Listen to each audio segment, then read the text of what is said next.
কোথাও যাওয়ার যদি প্ল্যানিং থাকে তাহলে খুবই সিম্পল রেসিপি তৈরি করার চেষ্টা করি। সেই রকমই শ্বশুরবাড়িতে যাব প্ল্যান ছিল, শ্বশুর শাশুড়ি যেহেতু অসুস্থ, তো ভাবলাম যে খুবই সিম্পল কিছু আয়োজন করে নিই যাতে করে খুব দ্রুত রান্না শেষ করে ফেলা যায়। দুপুরে খাওয়া দাওয়া করে তারপর হচ্ছে শ্বশুরবাড়ির উদ্দেশ্যে রওনা দিয়েছিলাম। আসসালামু আলাইকুম, ওয়েলকাম করছি আরও একটি ভিডিওতে। কেমন আছেন সবাই? আশা করি সকলে ভালো আছেন। আলহামদুলিল্লাহ আমিও ভালো আছি।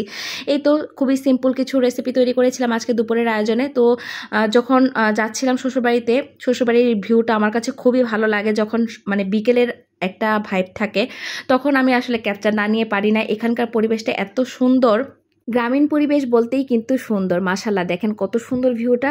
যাই হোক, আমি কিন্তু আমার প্রতিদিনের ভিডিওটা কিন্তু প্রতিদিন শেয়ার করতে পারি না। যেই দিনের ভিডিও সেই দিন কিন্তু আসলে শেয়ার করা সম্ভব হয় না, সেই জন্য কিন্তু 2-1 দিন আগানো পেছানো হয়ে যায়, বা অনেক সময় দেখা যায় যে 1 সপ্তাহ পরও আমি শেয়ার করছি। তো যাই হোক, এদিকে আমার শ্বশুরবাড়ির পুকুরে হচ্ছে একটু শাপলা ফুল ফুটেছিল, সেখান থেকে সকালবেলা ঘুম থেকে উঠে গিয়ে শাপলা উঠিয়েছিলাম। খুব বেশি উঠাইনি, কারণ আমার কাছে মনে হয়েছে এগুলো আসলে প্রাণ আছে, শুধু শুধু উঠিয়ে তারপর নষ্ট করার কোনো মানে হয় না। এই পিঠাগুলো কে কে খেয়েছেন অবশ্যই কমেন্ট করে জানাবেন। এই পিঠাগুলো বাবার বাড়িতে খেয়েছি, নানু পাঠিয়েছিল, অনেকদিন পর খাওয়া হয়েছে, তো তাই আপনাদের সাথে শেয়ার করলাম। অনেক অনেক খাবার আসলে খাওয়া হয়েছে, সব ভিডিও নেওয়া হয়নি কারণ আমার মাও অসুস্থ ছিল, সেই জন্য কিন্তু আমি কোনো ভিডিও ক্যাপচারে নিতে পারিনি। আর বাবার বাড়িতে গেলে এর আগেও আপনাদের সাথে বলেছি যে সবসময় আমার ভিডিও নেওয়া সম্ভব হয়ে ওঠে না। আর যেহেতু এবারে খুব কম সময়ের জন্য গিয়েছিলাম, সেই জন্য কিন্তু আমি আরও ভিডিও করিনি, কারণ আমার অনেক ভিডিও অলরেডি গ্যালারিতে আছে, গ্যালারি পুরো একদম স্পেস আউট হয়ে আছে। তো সেই জন্য তো যখন ব্যাক করেছিলাম তো কিছু কিছু সবজিও নিয়ে এসেছিলাম সাথে। আমার ছেলে খুব নারকেল খাওয়ার জন্য বায়না করছিল, তো তার জন্য একটা নারকেলও কেনা হয়েছে।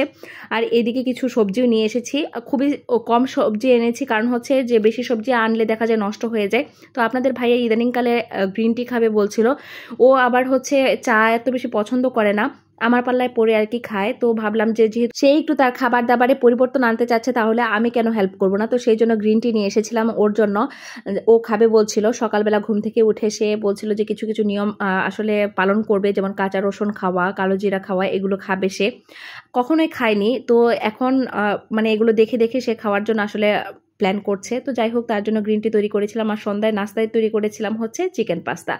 তো আমার ছেলের জন্য আসলে করতে হয়, ও চিকেনটা খুব বেশি পছন্দ করে। চিকেন আমি ম্যারিনেট করে রেখেই দিই সবসময়, দেখা যায় যে খুব সিম্পলভাবে পরবর্তীতে করে ফেলতে পারি।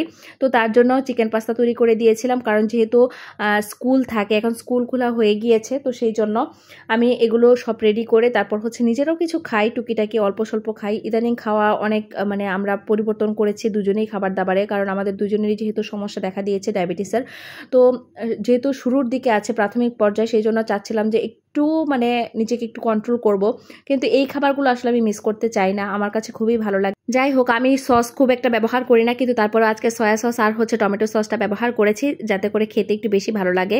তো সেই জন্য একটু ব্যবহার করেছি। আর সিম্পলভাবে যেভাবে পাস্তা রান্না করি সেই রেসিপিটাই আসলে আপনাদের সাথে শেয়ার করলাম। খুবই দ্রুতভাবে আমি আসলে পাস্তাটা রেসিপিটা শেয়ার করলাম।